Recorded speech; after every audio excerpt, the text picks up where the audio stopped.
All right, good afternoon, everyone, and welcome. I'm delighted to be here with you all today for the Compton Lecture. I want to thank the Compton Lectures Advisory Committee for their excellent choice of speaker. I was very excited when I saw Ben, because obviously we had been provosts, so we knew each other for quite some time. I'd like to thank our guests from Howard University for making the trip from DC to MIT. And of course, to our very special guest, Dr. Ben Vinson, thank you for spending time with us today. After the lecture, I'll have a conversation with Dr. Vinson, drawing on questions submitted in advance. But first, a little bit of context. In 1957, MIT established the Compton Lectures to honor the memory of MIT's 10th president, Carl Taylor Compton. Dr. Compton led MIT for almost a quarter of a century in two roles, first as president for 18 years, and then as chairman of the MIT Corporation. He guided MIT through the Great Depression and World War II, gives you a little bit of a context. And in the process, he helped the institute transform itself from an outstanding technical school for training hands-on engineers to a truly great global university. A renowned physicist, President Compton brought a new focus on fundamental scientific research, and he made science an equal partner with engineering at MIT. In addition, during the war, he helped invent a partnership between the federal government and America's research universities. In its long history, the Compton Lecture has brought to MIT eminent leaders in science and technology, education, economics, journalism, and politics. Today's speaker is the president of Howard University, a distinguished historian and inspiring higher education leader, Dr. Ben Vinson. Dr. Vinson was born in Rapid City, South Dakota, but he has lived in many places around the world, spending his younger years on military bases in Italy, where his father served as a master sergeant in the U.S. Air Force. Since he was a child, he has been passionate about history, and interest, he notes, was encouraged by his mother, an elementary school teacher. At Dartmouth, he earned a BA with a double major in history and classical studies, and at Columbia, a PhD in Latin American history. Dr. Vinson has spoke often about the value of studying history, which he says not only provides necessary context for our lives, but also, and I quote, gives depth to our days. His scholarly work centers on the African diaspora with a focus on Latin American history and culture. He was awarded the 2019 Howard F. Klein Book Prize in Mexican History for his book, Before Mestizaje, The Frontiers of Race and Caste in Colonial Mexico. His latest book, Frank Etheridge, Musician of the African Diaspora, chronicles Etheridge's experience playing in interracial orchestras while traveling abroad during America's Jim Crow era. Complementing his distinguished career as a scholar, Dr. Vinson has held important roles in academic leadership. I got to know him when we were provosts, as I said, at the same time. I was at Duke, and he was at Case Western Reserve University. We were part of a group of 10 provosts, or 12, it varied, who got together regularly. And Dr. Vinson brought such a wonderful sense of energy, positivity, and forward motion. He really elevated the whole group. After Case Western, Dr. Vinson went on to serve as the dean of George Washington University's Columbian College of Arts and Sciences, then as Vice Dean for Centers, Interdisciplinary Studies, and Graduate Education at Johns Hopkins. And on September 1st, 2023, he took on his current role, becoming the 18th president of Howard University. So just a bit about Howard, although I'm sure most of you are familiar. It was founded in 1867 in Washington, D.C.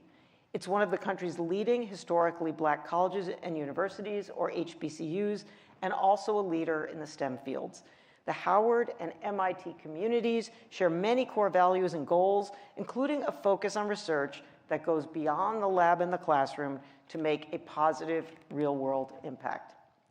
And it's an exciting time for Howard. Dr. Vinson has made it a priority to expand research opportunities for the university's faculty and students. In one realization of his vision earlier this year, Howard became the first and only HBCU to achieve a Research 1 or R1 designation, the highest classification for research excellence. Dr. Vinson also shares MIT's dedication to shaping the future of AI, helping to ensure that the AI tools we develop and adopt are broadly beneficial to society. His talk today is called AI in an Age After Reason, a discourse on fundamental human questions. Please join me in giving a very warm welcome to Dr. Ben Vinson.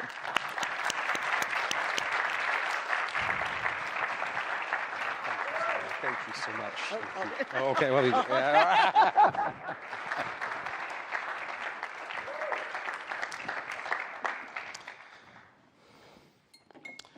Well, good afternoon, everyone. It is an absolute delight to be here in what I believe has been recently announced as the hottest school in America. Although I think those of us at Howard would like to give you a run for the money on that. But truthfully, it has been a delight. I have spent the afternoon engaging with faculty as well as with students. And the conversations were incredibly stimulating. I am here today to talk with you. And also, before I say that, I also spoke this morning with members of the administration on partnerships and really thinking about how we can forge greater ties between MIT and Howard. And I am pleased to report that there are a number of ways in which we can fortify existing partnerships, but also forge some very meaningful new ones. And so I'm excited about those conversations, which are now formally underway. So the title of my talk, AI in an Age After Reason, a discourse on fundamental human questions. This was a title that was chosen very deliberately. Because today, I want us to interrogate the ways we are inhabiting a new age with all of the rapid technological advances that are surrounding us. I want to spend a lot of time asking some questions, which I'm going to do quite a bit during the second half of my talk. I want you to remember just how intimately connected our present and even our future is to our past. I also want to connect with the so-called previous ages that we've talked about, that we often talk about in history, and some of the issues about humanity that emerged in these various ages. And then I want us to pause, to wrangle with the concept of reason. This is a topic that I have been wrestling with for some time, indirectly through some of my research. In fact, as a scholar who focuses on matters of race in colonial Latin America, it has been my life's business to study human populations during moments of time when legions of people were assigned from birth by their societies to be without full capacity to reason. Now, there's a certain irony in all of this, because my research has been anchored in the so-called Age of Reason, and that is the Western world of the 17th and 18th centuries. This was a period where the mind was construed as a liberating force for humanity. Science and the power of intellect were deemed to bring forth a greater understanding of the world, bearing the potential to develop humans into a higher order. The forces of intellect were viewed as liberating us from older, primordial habits, worldviews, and processes that supposedly kneecapped human development. But at the same time, in the Age of Reason, the full power of intellect was hoarded by a select few. The true ability to reason was not believed to be available or even achievable to all. Now, this justified horrible human consequences stemming from supposedly justified rape, supposedly justified killings and conquest, justified slavery. Through trade and colonialism, as populations around the world intermingled, cohabitated, got married, formed families, had children, as new human phenotypes and races proliferated and entered the world, in fact, my own work on Mexico has shown that there were over 25 functional racial and caste categories in Mexico at certain moments during the 18th century. Some of those are captured in this slide here. one key question was always asked about these emerging racial groups. Can they reason? And based upon a recipe of supposed biological inheritances and environmental factors, not unlike the set of instructions embedded in algorithms today, the very capacity to reason was prescribed by a combination of race and place, relegating some people in certain parts of the world to be subhuman categories, and therefore suited for certain subordinate tasks in the emerging world economic order.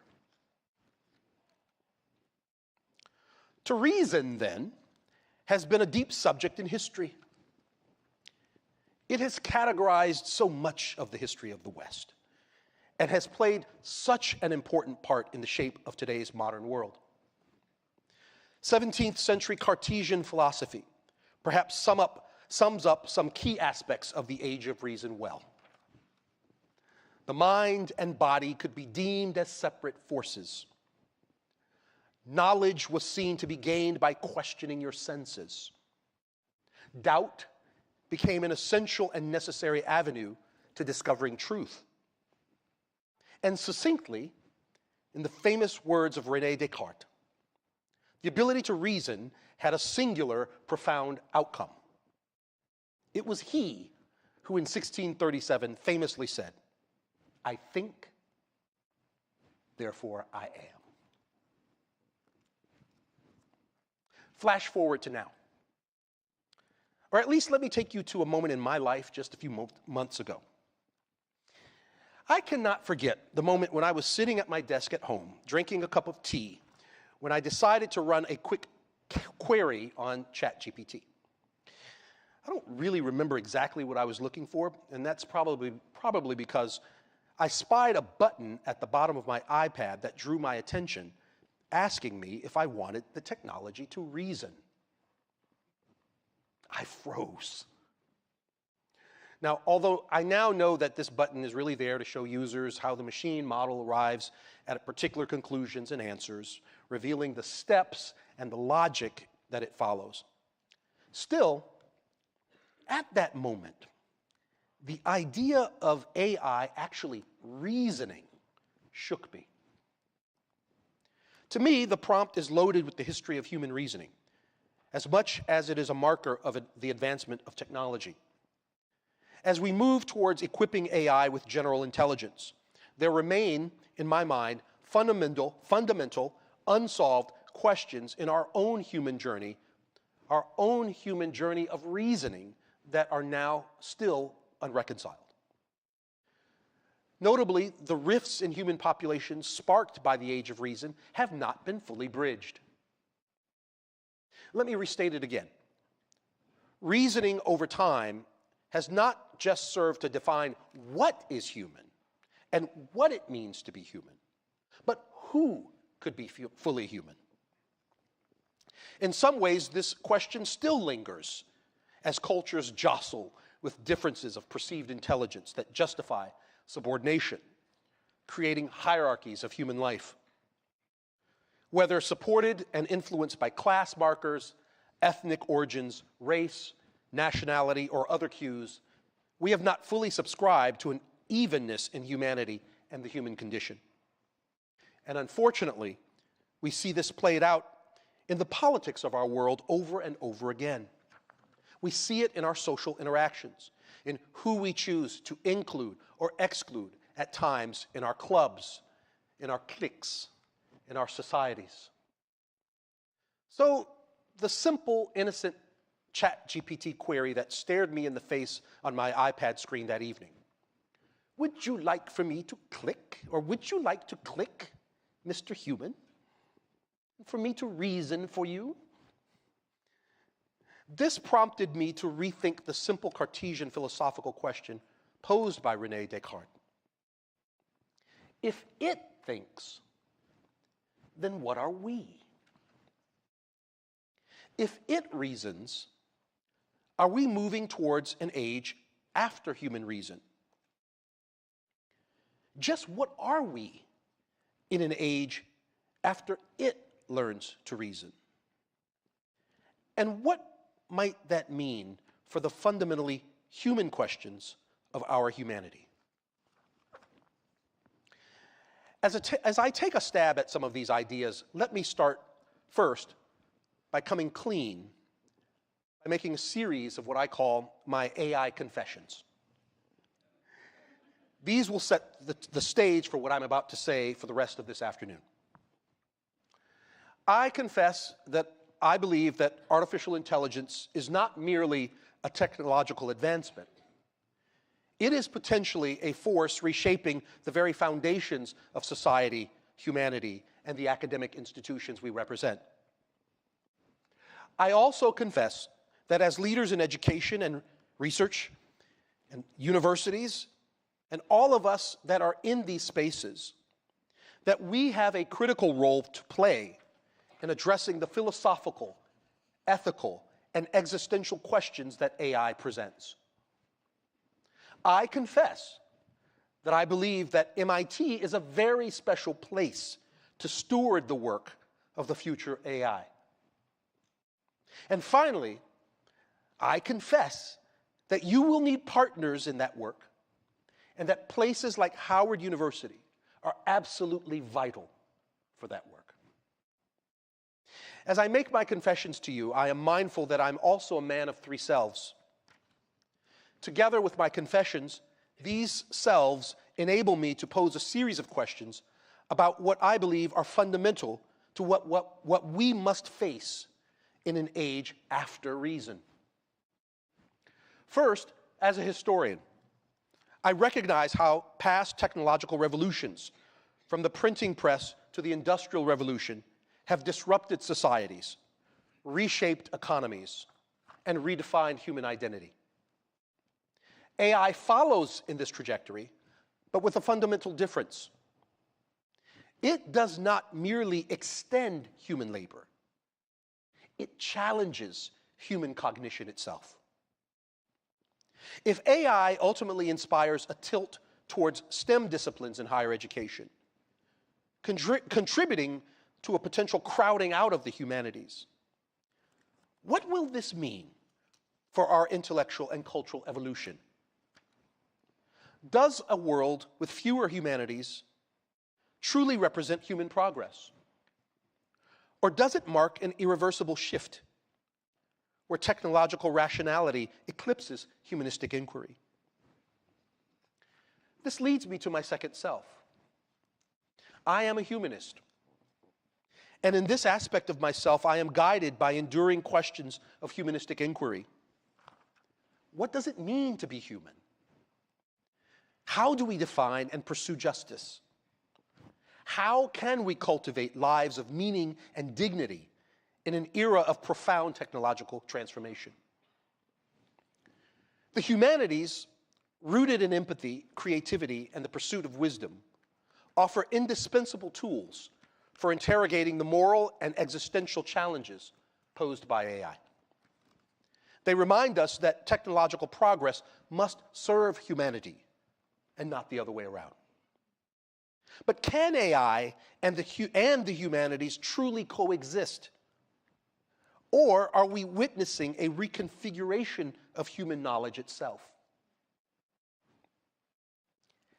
AI's rise in our everyday world forces us to ask, what kind of future are we constructing? Does a world with diminished emphasis on the humanities signal a new evolutionary stage of humanness?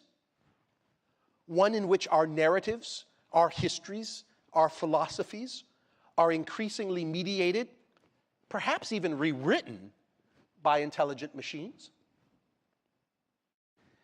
If, as many have argued, the humanities are an interpretation of the collective human experience over time, our human odyssey, are we willing to trade the humanities for something else? A new equivalency? One more infused with technology? One that incorporates the evolution of machines as central to human knowledge? Can we afford to have less humanities? Does their erosion undermine our ability to narrate, reflect, and comprehend the richness of human existence? Finally, let me turn to my third self.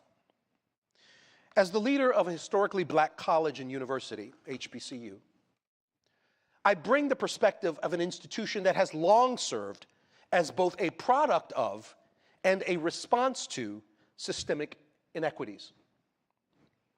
HBCUs have always been at the forefront of intellectual resistance, cultural preservation, and social transformation. This moment of AI emergence offers important mission-driven opportunity. We have an obligation to ensure that AI is shaped by diverse voices, not by historical biases encoded in algorithms. So these combined perspectives, my three selves, the historian, the humanist, the HBCU leader, allow me to frame our discussion today not only as an academic inquiry, but as a moral imperative. AI is not just about technological progress. It is about power. It is about justice and the very essence of what it means to be human. Let me take yet another step back into history for just a few moments. To fully understand AI's significance, we must situate it within the broader context of industrial revolutions that have shaped the trajectory of human progress. The first industrial revolution, powered by steam and mechanized production, transformed economies from agrarian to industrial ones. The second major revolution, driven by electricity, facilitated mass production and global connectivity. While the third revolution, the digital revolution, introduced computational technologies that digitized information, communication, and commerce. So I believe that AI marks a fundamental break from these past revolutions. Unlike previous technologies that have extended human labor, again, AI targets cognition, creativity, decision-making, and even emotional intelligence. Indeed, we must begin to understand AI not simply as a technological tool, but as an actual evolution of machines, a veritable revolution in what we might call machine time, just as we interpret evolutionary or revolutionary stages in human time. And if that is the case, then what does this tell us about the trajectory of our own evolution? If AI is the next step in machinic revolution, does AI fundamentally redefine human evolution in parallel? Now, as I say this, I am also quick to raise red flags. I want to caution us against going too far with some of this, because history repeatedly reminds us that every major technological breakthrough has provoked both exaggerated euphoria and moral panic. The printing press. It was feared for spreading heretical ideas. Electricity. It was thought to disturb sleep and damage health. Industrial automation sparked revolts over job losses. Radio and television ignited anxieties about propaganda and societal decay, and the internet was heralded as a tool for global enlightenment, but also feared as a weapon of misinformation and surveillance. AI is no different. It serves as a Rorschach test for society's deepest hopes and anxieties. Optimists, they see it as a productivity revolution and a leap in human evolution, while pessimists warn of mass surveillance, bias, job displacement, and even existential risk. The reality, as history suggests, will likely fall somewhere in between. AI will likely evolve through a cycle of inflated expectations, disillusionment, and eventual pragmatic integration. Just my bet. Now, this is why universities must serve as the intellectual compass in this transformation, separating real risks from speculative fears, ensuring that AI is neither demonized nor blindly embraced, but developed with wisdom, with ethical oversight, and with societal adaptation. And students in this very room, must carry these lessons forward in the workforces that they will inhabit. Moreover, because AI compels us to reflect on how it augments human capability, it also challenges the very foundations of human decision-making, governance, and ethics. If previous evolutions expanded humanity's reach and its efficiency, AI extends into our intellectual and moral lives, prompting us to ask, what is the role of human ingenuity in a world where machines can innovate? How do we navigate a future where algorithms make decisions once reserved for human judgment, such as legal rulings, medical diagnoses, and artistic creation? And who ultimately controls this technological transformation? Democratic institutions, corporate monopolies, or an elite few? The advent of AI forces us to revisit humanity's oldest inquiries and reimagine them for our current age. These enduring questions, deeply rooted in philosophy, ethics, and human experience, they begin to acquire new urgency and complexity as this technology begins to reshape our world. So I need to now turn to another phase of this presentation. I think the ascendancy of AI compels us to reinspect some of the fundamental human questions that we have been asking throughout time. As the tech grapples and grows with its own ability to reason, and as we assist AI in that very process, we are, in a way, forced to revisit some of humanity's oldest inquiries and reimagine them in our current age. Now, there is some urgency here as the technology reshapes our world. The enduring questions we must revisit are deeply rooted in philosophy, ethics, and human experience. First, we have always, as a species, been deeply engrossed with the question of origins, our creation, and our creator. With AI, the creator, or its creator, has never been so well known. For the first time in history, a creation knows its creator better than we may know ourselves. But does AI's knowledge of its origins confer it with greater insight? Or does it highlight a paradox? An intelligence that knows everything except the most fundamental question: why do we exist? And as AI grows more advanced, do we risk reducing our own existence to a set of predictable data points?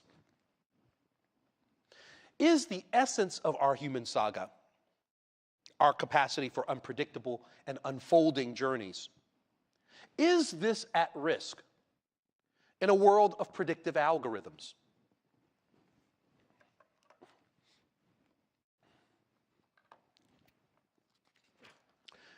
Another timeless question that we have wrestled with over time and that we must revisit surrounds the nature of intelligence. Just what is intelligence? Is intelligence simply the ability to process information? Or does it require emotions, creativity, empathy, and intentionality? What happens, or what will happen, when machines teach the humanities? As AI increasingly seeps into our phones, our computers, our wearables, and even in the virtual world, does it become a mirror through which we see ourselves more clearly? Or does it distort our understanding of what it means to be human? Does AI's algorithmic processing of human knowledge through sorting, categorizing, and optimizing it, does it ultimately yield deeper insight, or does it flatten and mechanize the organic nature of complexity of our human thought? Can intelligence exist without physical embodiment? Is human intelligence uniquely tied to our senses? Are there forms of reasoning, moral, ethical, or spiritual, that will remain uniquely human, resisting replication by machines? Does intelligence inherently require the ability to experience subjective consciousness? And if so, can AI ever truly achieve this? I believe that how we define intelligence will ultimately shape AI's trajectory and the ethical frameworks that will guide its development. Universities must lead interdisciplinary collaborations across computer science, neuroscience, philosophy, psychology, and the humanities to address these complexities. This is not just a scientific question. It is a human one that will influence everything from education to global governance.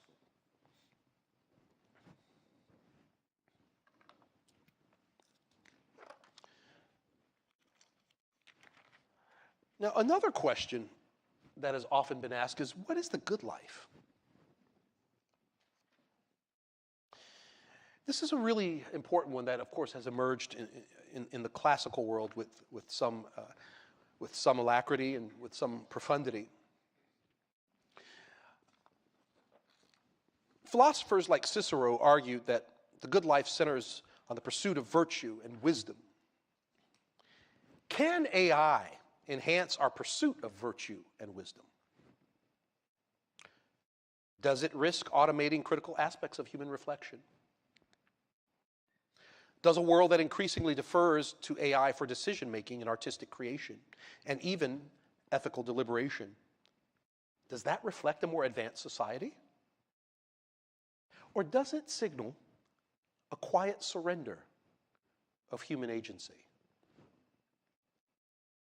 What happens to the deeply personal process of human reflection and introspection when external systems and technology begin to define meaning on our behalf? How does AI reshape concepts of labor and leisure and purpose, especially as we move towards what some categorize will ultimately be a post-work society? Can we find fulfillment in a world where AI may handle creative tasks, even caregiving roles or decision-making, all of which are seemingly central to human identity? What new forms of alienation or connection might arise as we rely more on machines for interpersonal relationships, ethical deliberation, or artistic creation? Today, I believe that universities must ask whether AI can serve as a tool for the pursuit of virtue and wisdom, and must address some of these central questions.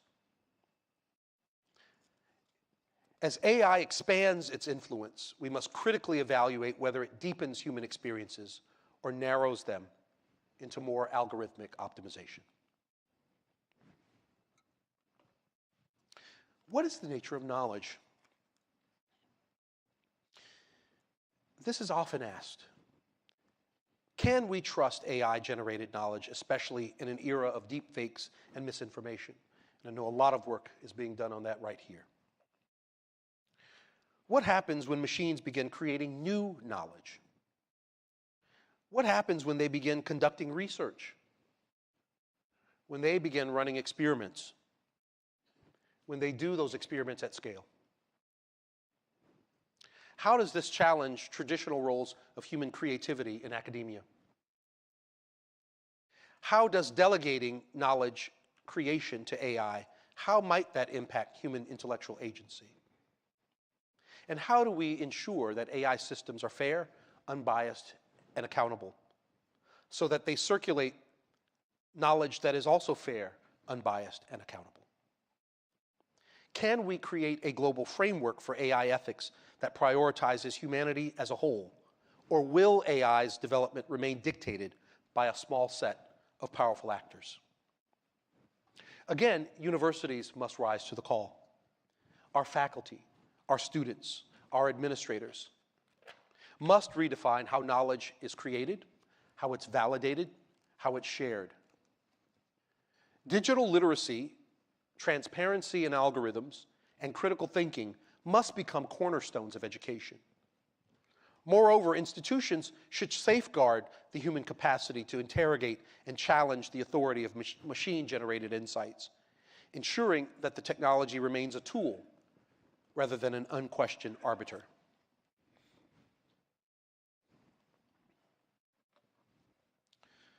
What is justice? What is the ethical obligation of those who design AI, and how do we ensure that future generations inherit a technology shaped by justice rather than potentially exploitation?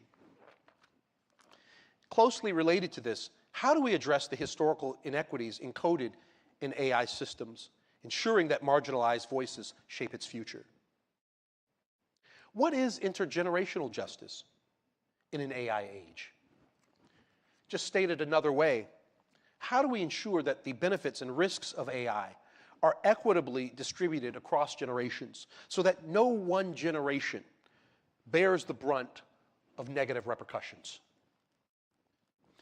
Zooming out a bit and thinking from a global perspective, can we create a global framework for AI ethics that transcends national boundaries and prioritizes humanity as a whole? How do we hold those who design, deploy, and benefit from AI? How do we hold them accountable for AI's societal impacts, particularly as they might perpetuate or exacerbate existing structural inequalities? I believe that HBCUs, with their legacy of social justice, are uniquely positioned to lead this conversation, centering equity and accountability in AI development. Drawing from their historical commitment to dismantling systemic oppression, HBCUs can help shape AI ethics, prioritize fairness, representation, and shared humanity.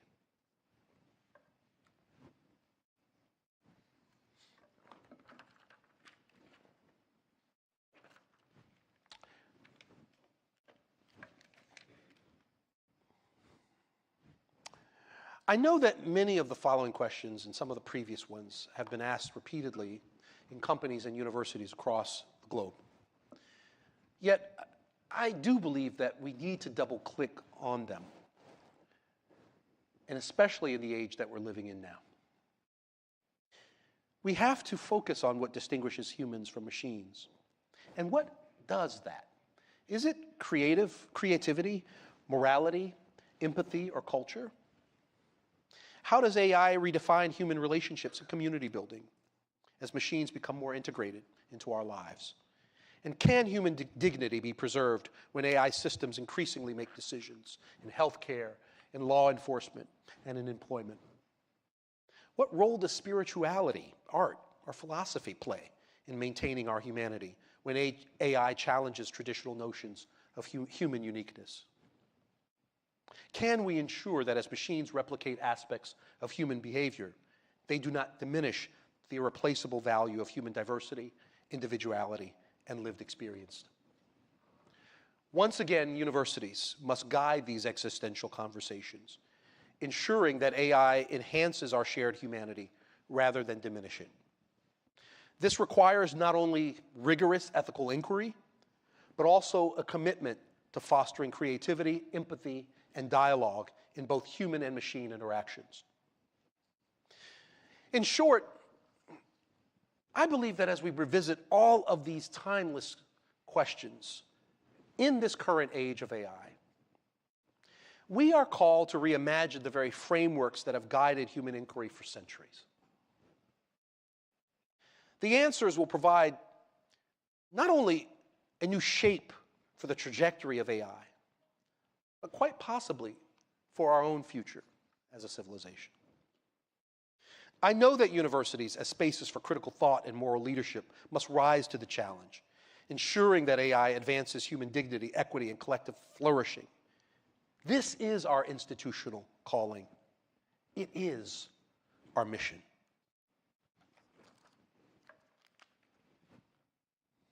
Now, at the same time, I promised I was going to ask a lot of questions.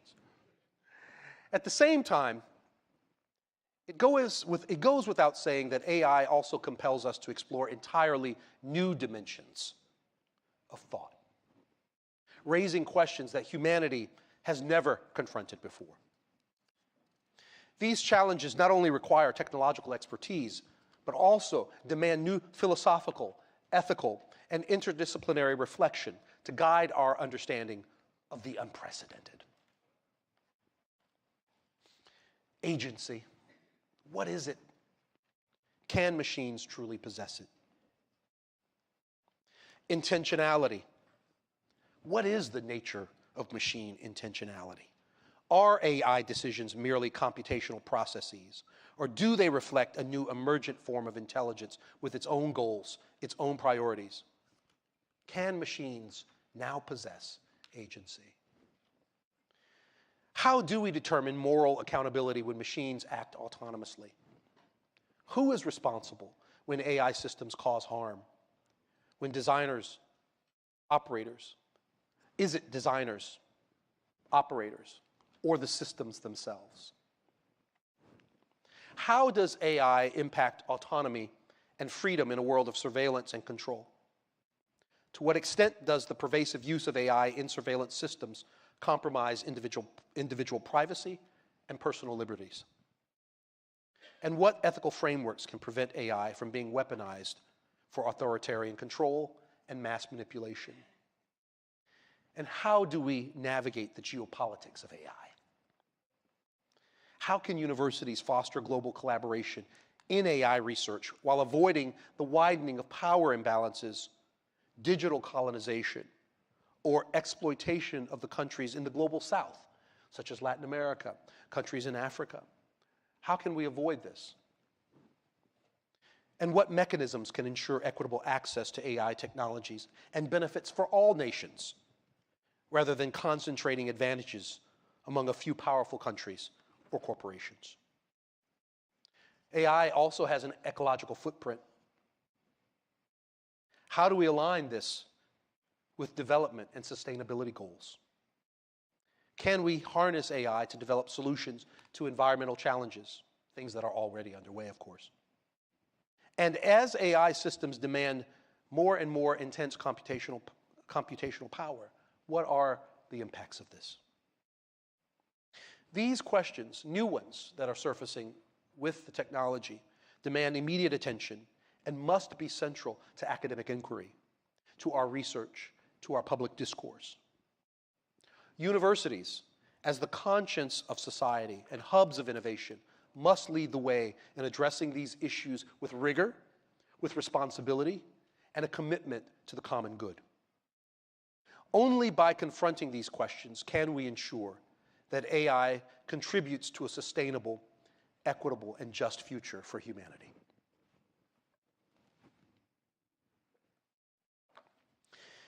As we stand at the crossroads of an AI-driven future, we also must begin to expand the epistemological, ethical, and economic foundations upon which we build this technology. For too long, the dominant discourse on AI has been shaped by a Western rationalist tradition that prioritizes computation, efficiency, and individual cognition. But intelligence, whether human or artificial, it does not exist in isolation.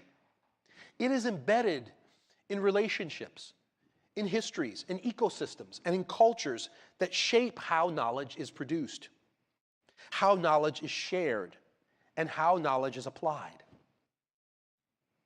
If we are to develop AI that truly serves all of humanity, we must broaden our analytical canvas, drawing on diverse intellectual traditions that have long engaged with questions of knowledge and interdependence.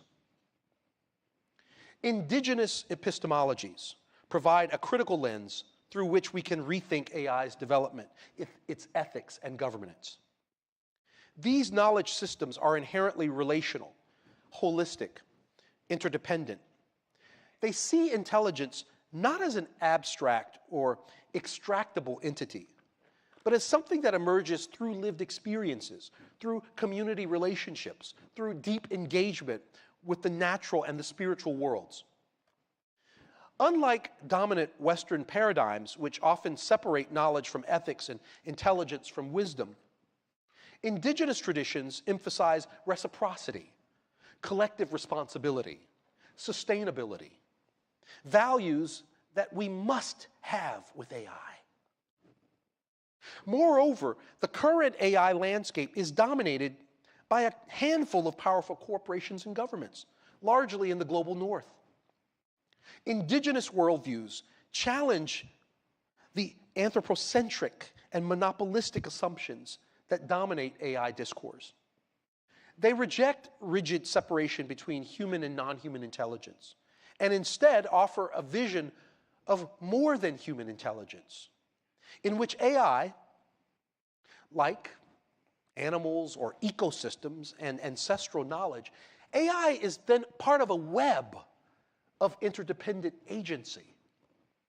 Now, this alternative framework, it compels us to ask, can AI be developed in a way that centers ethical coexistence rather than domination, mutual respect rather than extraction?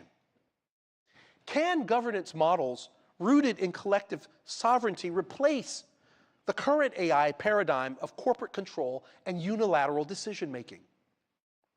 If AI is to be a force for justice and sustainability, we must interrogate the economic foundations that shape its trajectory. Who defines intelligence and to what ends? Whose knowledge systems are recognized? Whose are erased?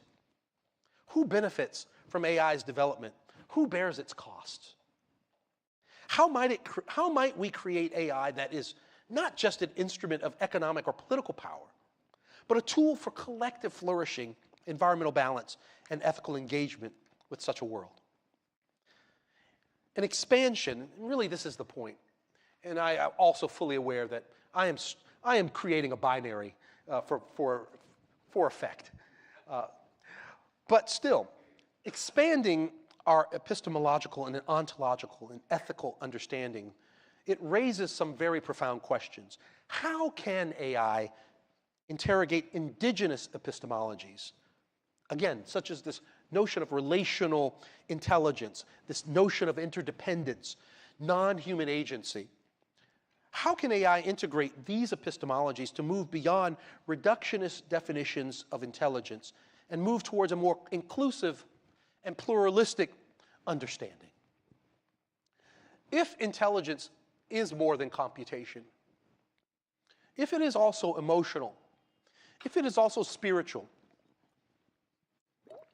if it is also ecological, how must AI be designed to foster ethical coexistence rather than hierarchy? How might indigenous perspectives on reciprocity guide this transformation, ensuring that AI systems enhance relationships rather than extract? I believe that these questions need to be on the table, and that this is not merely an academic exercise. It is an ethical and economic imperative in these times. If we fail to broaden the epistemological canvas of AI, we risk repeating the deep injustices of past technological revolutions, of the age of reason that I spoke about earlier, where dominant groups dictated the terms of progress while others bore the costs of displacement, marginalization, and erasure. But if we succeed, we have the opportunity to build an AI that is not just intelligent, but potentially wise. Not just something that is powerful, but that is potentially ethical. Not just innovative, but that is potentially just.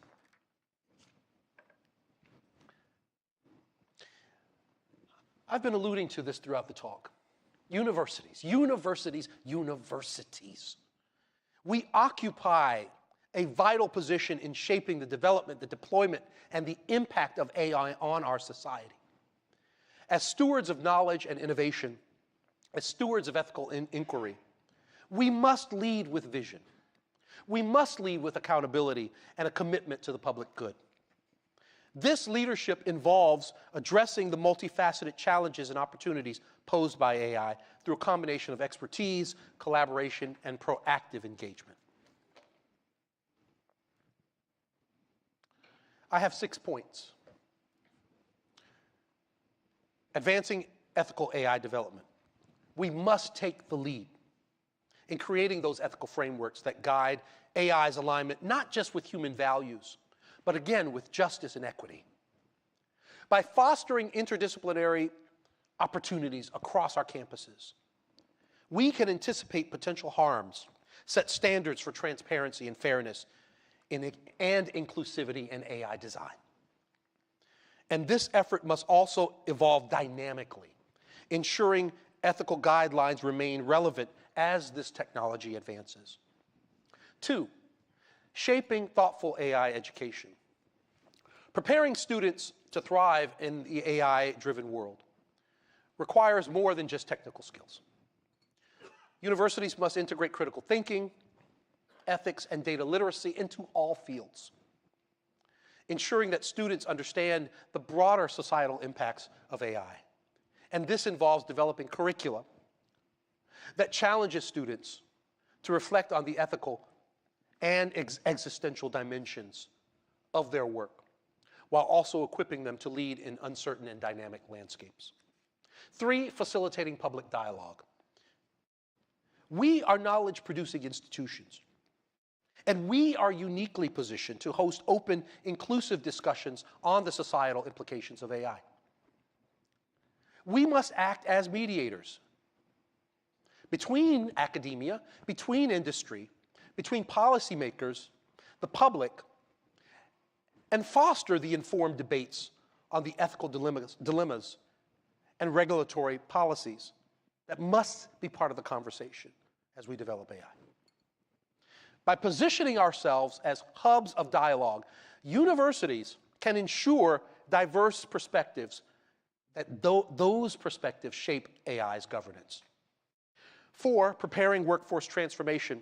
The rise of AI will change current job markets, redefine human work, and universities must continue to reimagine our role in workforce development, equipping our students, again, with the creativity, with the adaptability, and with the emotional intelligence that is needed. Beyond technical training, our institution should emphasize lifelong learning and societal engagement to prepare our students for the meaningful lives that they will lead in a future post-work world. Number 5, promoting global equity. AI's benefits must be distributed equitably, avoiding those divides that I spoke about earlier between the global north and the global south. What do we do as universities? Especially those in underrepresented regions?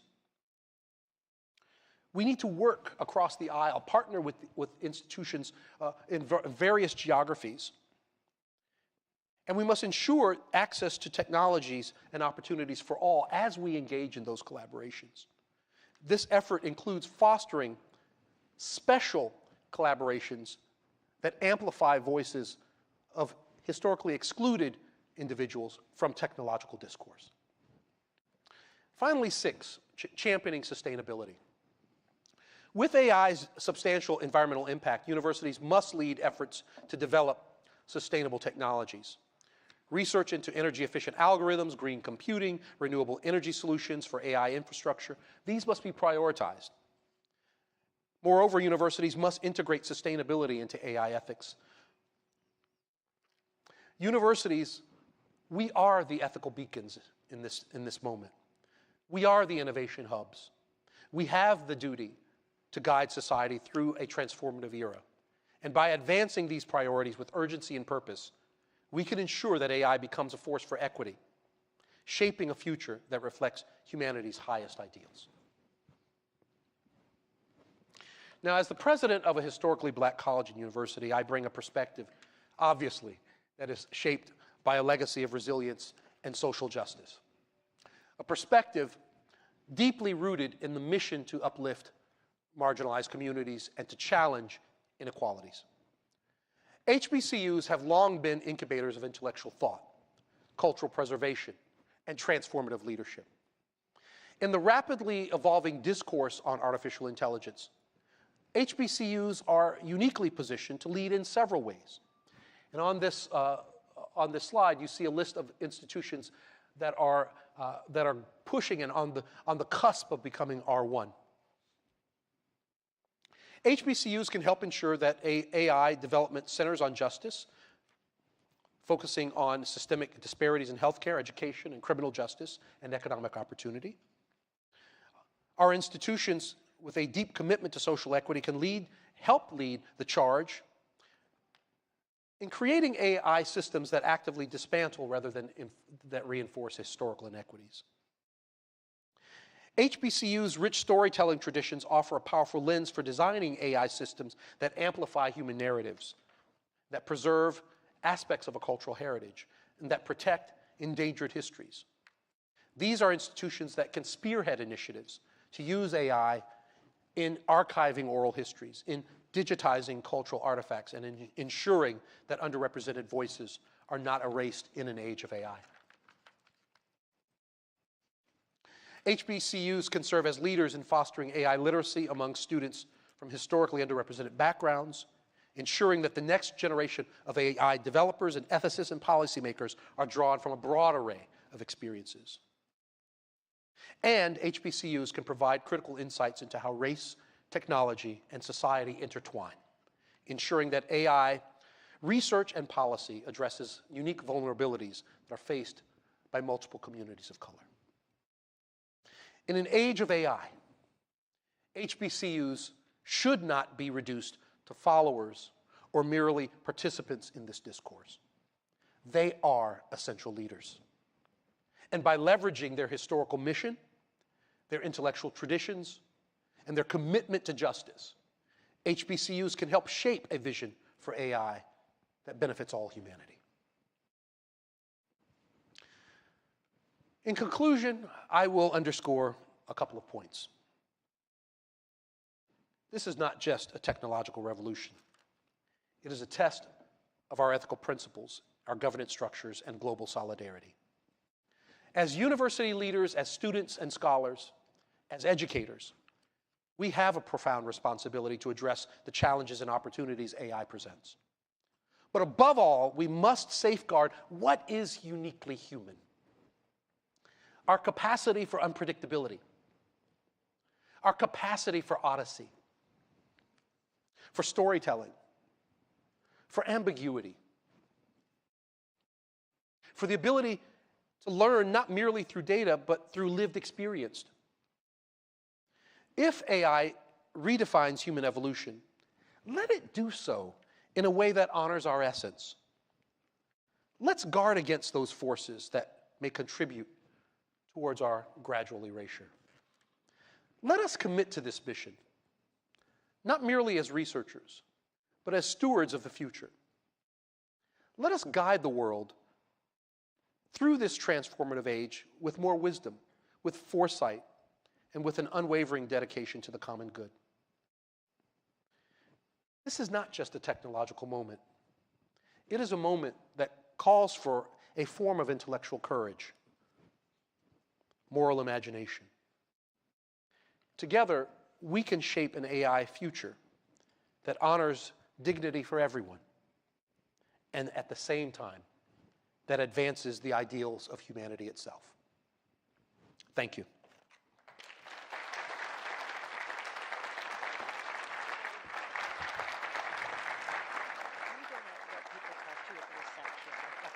Okay.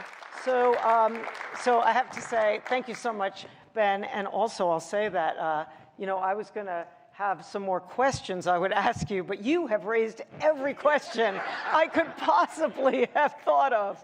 Also, I really want members of the audience to have a chance to talk with you at the reception. So in the interest of time, let me invite everyone to come to the reception to talk to Ben individually. And you've really, I think, set the stage for just provocative conversations and having us think about the world to come. Because I was going to ask you what you thought the role of universities could be here, and you have explained it beautifully. So thank you so much. Thank you. Thank you. Thank you.